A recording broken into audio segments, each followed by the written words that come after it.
for staying with us on the program. But let's tell you that Lagos and Kaduna State have emerged as the only two states among the 36 states of the Federation to generate more revenue than required to cover their operating costs. According to the 2023 edition of Budget Annual State of States Report, that is showing the financial health of many states in the country. The governor of Kwara State, who was also present at that event, is asking Nigerians to hold political office holders to account, especially as it relates to the provision of quality education and health care. He was speaking during the launch of Budget's State of the State report. Take a listen to him. Thank you very much for that. Let me have our seat. As we set the stage for today's discussion, it is with immense pleasure to...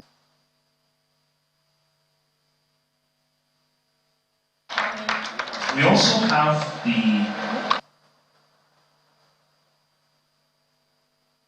Looking forward to his perspective, Dr. Olumide. The State of State report on the health, financial health of the different subnationals were released today, and a lot of things were revealed, which we'll be talking about in a moment.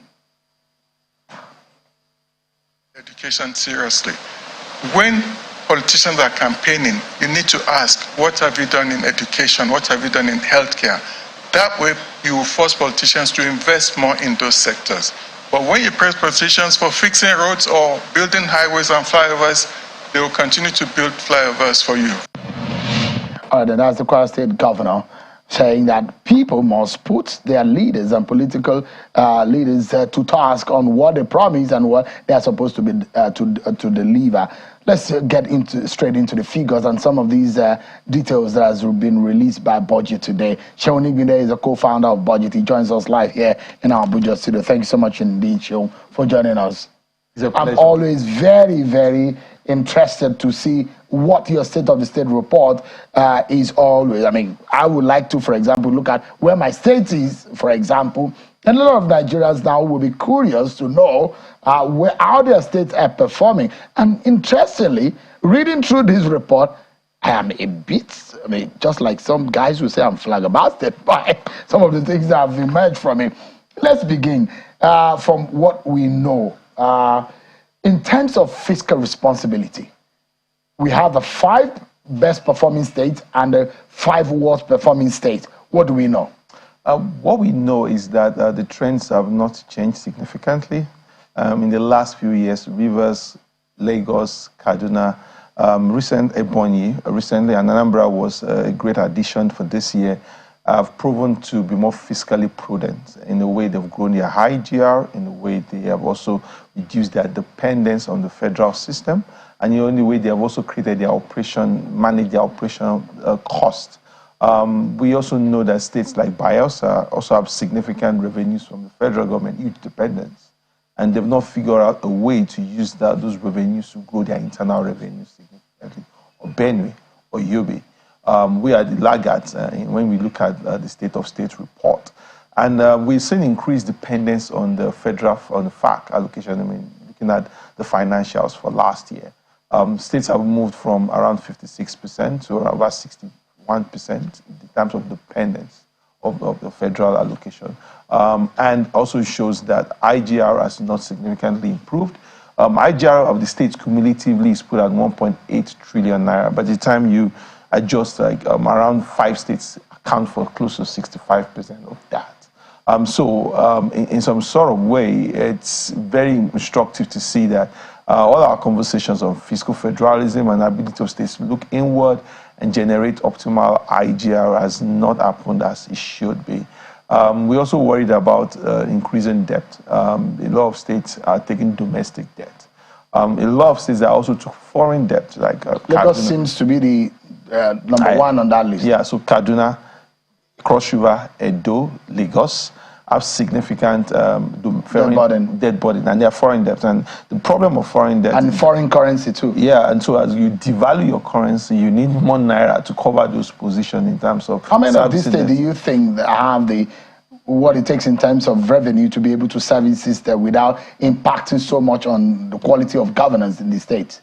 It depends on the kind of debt that you take on. Because if you take a debt that has a prolonged tenure, then you have an opportunity maybe to pay over 10 to 15 to 30 years. Unlike an Osun State that took a lot of commercial debt from banks. We remember how Osun State was in the woods for years. I mean, they were the laggard. And systematically, they've climbed, and they're 11th on the ranking right now. At the point, they were around 33. So they've improved significantly. It also means that they passed that phase, and it's very important that they start applying fiscal prudence and fiscal responsibility to the things they do. So let me take you quickly. I'm personally surprised. Anambra climbed the ladder of 5 performing states. Ebonyi has a very small economy compared to the likes of Rivers, Lagos, Kaduna, but it's been able to join. What is significant effort do you think that this state have? I mean, these 2 states, they are in the southeast, and they've been able to join the big guys, the Lagos, the Rivers, the Kaduna of this world. They've been able to join them in the states that are best performing in terms of fiscal responsibility.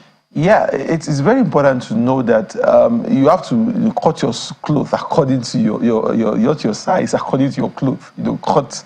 Don't overextend yourself. Don't try and boil the ocean. What we see in places like Ebonyi is a small state. The IGR is small. They're also managing their operational costs within a sizable limit. Unlike when you look like a Bayelsa, where the IGR is small, you're getting so much, or your operational cost is around 170 billion. And I'm surprised, Sean, that Bayelsa State seems to be servicing overhead bigger than some states than Kano. Than Kano, for example, than Ogun, for example. I mean, how come? It's with 8 local governments. It's reduced a little bit recently, but the history of Bayelsa, I mean, it's been like a mystery to even us, because we see lump sums of overhead costs that are huge, and we're always constantly asking ourselves, you have a population less than 5 million people, you have 8 local governments, so what exactly is the problem? In terms of you running that huge overhead cost? Are you running, is a civil service more like a state welfare scheme? Are there leakages around your overheads? I mean, what exactly? Because you have a state like Rivers, which is in terms of economy, in terms of population, is around 3 or 4 times your size. And basically, you are almost running neck to neck. And they are neighbors. And you're running neck to neck in terms of operational cost. And our report is not a validation of maybe that transparency or accountability or maybe capital efficiency. It's just saying the way the state finances are being managed, in case of there's like a shock or there's like some fiscal challenges, they are able to stand to some extent.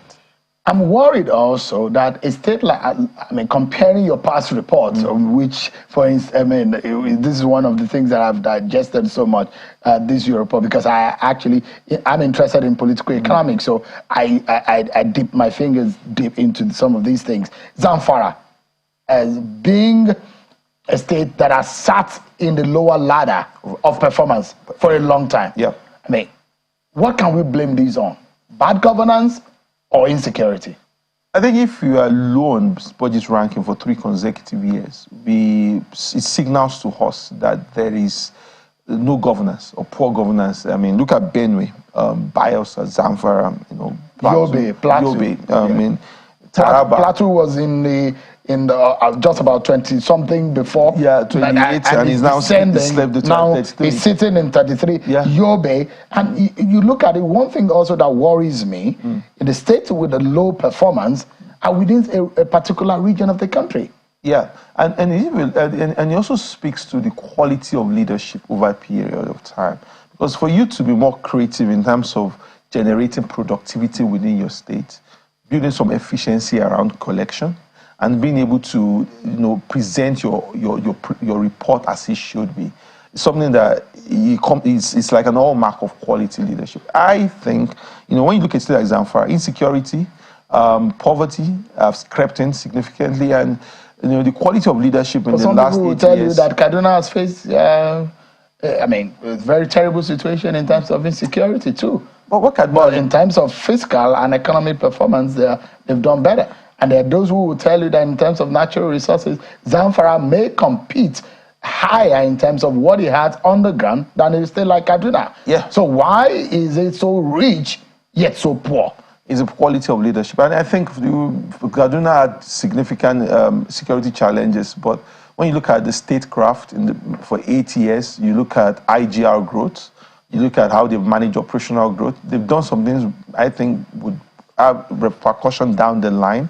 For example, they've grown their foreign debt significantly.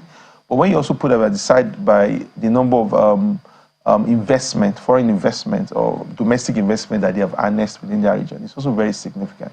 It's a bittersweet situation in Kaduna in the last few years. Jigawa, they've gone really low in terms of IGR generation, from about 42.01 to 19.91. And we, in fact, even worried about Zamfara. If Jigawa was coming from 42.01 to 19.91, Zamfara went from 12.96 to 6.51. They went down double digit. Yeah. And you see Ogun State, for example, which is the the best performing state in terms of IGR growth, had gone from 78.17 to 119.83, 53% growth. And the likes of Zamfara, for example, has minus 52%. I mean, Jigawa has minus 52%, Zamfara has minus 49.75%. It's, I mean, someone like Ogun, I even feel they should do much more than what they are doing. I mean, that's likely Nigeria's industrial state. Oh. Yeah, I mean, and the entire axis around Lagos is all wired with industry. So there's a lot of efficiency and a lot of opportunity. And also you have to reference that with the quality of infrastructure in the state and development, which of me some limitation about our report. I mean, we're looking at fiscal health of the state. As we go along the way, we also want to look at the quality of spend and the quality of life directly. Because it's still like Ogun, much more is needed. I'm happy recent move to industrialize Agbara estate and build some captive power around it. Those are the things that I expect the state government to do to see moving forward. We're focusing on subnational, and there are those who will be worried about the national level also, because now a lot of people need to now put the spotlight, and the media also will try to put their fingers in some of the details of this data, to look at those who are doing their jobs and those who are not giving to the people what they promise that they will give to them. For example, there are those who have raised a question mark about the cost of governance in the face of dwindling revenue. The fact that the federal government has said that it will borrow about $1.5 billion from the World Bank for budget support, and although they say that is 0% interest rate, but the question is the cost of governance versus what we can afford and what we are servicing as debt. Can you make sense of that for us, Sean? I mean, it's Nigerian leaders have not, had some level of thinking around, they don't understand that we are facing a fiscal crisis, and they keep living as if we have all the money in the world.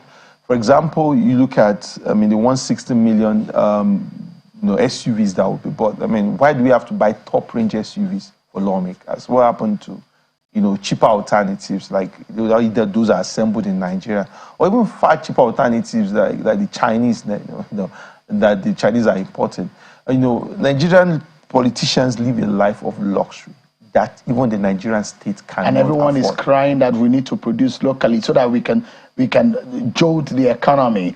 So if we have those who couple and produce vehicles right on the ground, does it show seriousness in those who govern us at all? We are not serious. And the thing is that it's a political culture problem. And as long as the person at the top, and if you look at this old conversation started from when the current president got into office, and he made a statement to make some budget reordering, and he allocated some funds to the National Assembly. In that process, billions of naira. I mean, you have to set some level of conservatism. We have to apply fiscal conservatism at this point. And that's the only thing that can engender trust. Nigerians are facing the highest levels of hardship in the last 2 decades. We do not have exchange rate, devaluation has happened significantly. We have food inflation. We have even the core inflation. All of that is at beyond reasonable levels. And in that situation, where you expect some level of empathy and some level of trust building, You have Nigerian lawmakers, executives, and the associates still living like lords of manor. It doesn't just add up for me. Do you see capacity in this Tinubu government to be able to handle the economy and fix it? I think it's so early to judge. He's made his choices around, picking certain people. But at the end of the day, people are watching, and it will take a while for them to trust your decision making. What does the economy actually need? The economy, in my own view, needs two things. It needs productivity, it needs efficiency. You get those two things right in terms of technocrats and leaders who are ready to serve. I'm not talking about leaders who live in aggrandizement. No, people who want to serve, because it has to cost us something to change Nigeria. So we have to be a productive economy. We're selling for domestic consumption, we're selling for export, and we also have to be efficient and thoroughly. I mean, that's the only thing that can push us forward. This is how I'd like us to close this program, because today is a day that you released the State of the States report. And there was a time that we had the first tranche, the second tranche, and the third tranche, where states are being helped by the federal government. And there were states that were insolvent at the time. And I imagine that what I'm seeing in this report, a lot of the states that are reading red, almost half of the state in terms of IGR performed very, very poorly, dwindle IGR growth. Now, which of these states do you fear the most that might be in troubled waters? And if they're not careful, they might go in the way of what happened during the Buhari era, where they are being supported for the first, second, and third tranche. If you read the report, you find that we said 16 out of 36 states have a 70% dependence on federal allocations.